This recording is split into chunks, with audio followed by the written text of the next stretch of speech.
The Lord took note of Sarah, as he had said he would. The Lord did for her as he had promised.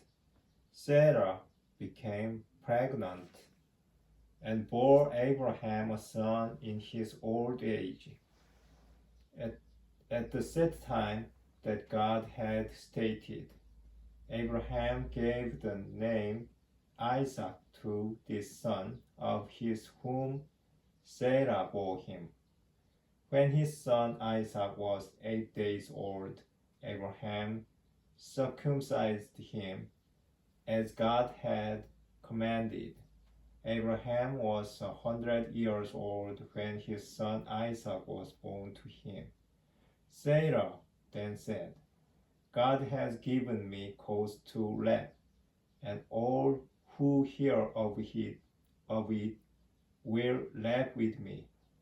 Who would ever have told Abraham, she added, that Sarah would nurse children? Yet I have borne him a son in his old age. The child grew and was weaned, and Abraham held a great banquet on the day of the child's weaning. Sarah noticed the son whom Hagar the Egyptian had borne to Abraham playing with her son Isaac. So she demanded of Abraham, drive out that slave and her son. No son of that slave is going to share the inheritance with my son Isaac. Abraham was greatly distressed because it concerned a son of his. But God said to Abraham, do not be distressed about the boy or about your slave woman. Obey Sarah, no matter what she asks of you, for it is through Isaac that descendants will bear your name. As for the son of the slave woman, I will make a nation of him also, since he too is your offspring. Early the next morning, Abraham got some bread and a skin of water, and gave them to Hagar. Then, placing the child on her back, he sent her away, as she roamed aimlessly in the wilderness of Beersheba.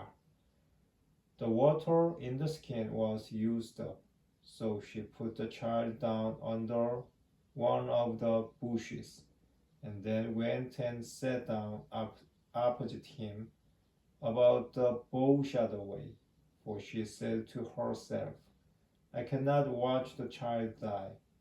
As she sat opposite him, she wept aloud. God heard the boy's voice, and God's angel called to Hagar from heaven. What is the matter, Hagar? Do not fear. God has heard the boy's voice in this flight of this. Get up, lift up the boy, and hold him by the hand, for I will make of him a great nation.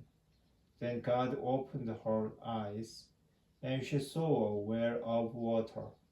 She went and filled the skin with water, and then let the boy drink. God was with the boy as he grew up. He lived in the wilderness and became an expert bowman. He lived in the wilderness of Paran. His mother got a wife for him from the land of Egypt. At that time, Abimelech, accompanied by Phicol, the commander of his army, said to Abraham, God is with you in everything you do. So now swear to me by God at this place that you will not deal falsely with me or with my progeny and posterity, but will act as loyalty toward me and the land in which you reside as I have acted toward you. Abraham replied, I so swear.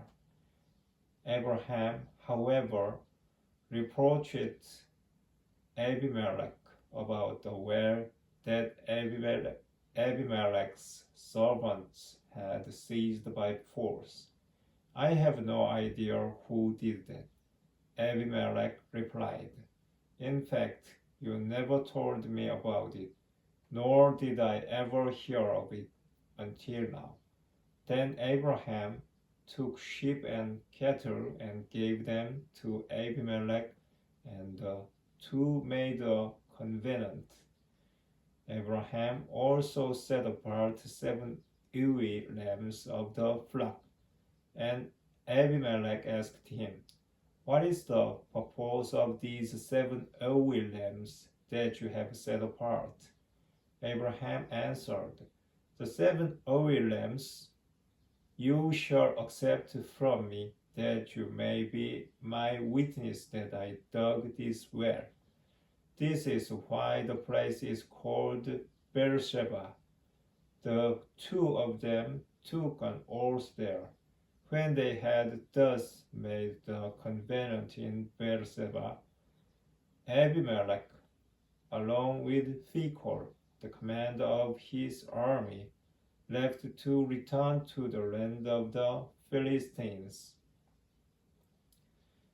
Abraham planted a tamarisk at Beersheba, and there he invoked by name the Lord God the Eternal. Abraham resided in the land of the Philistines for a long time.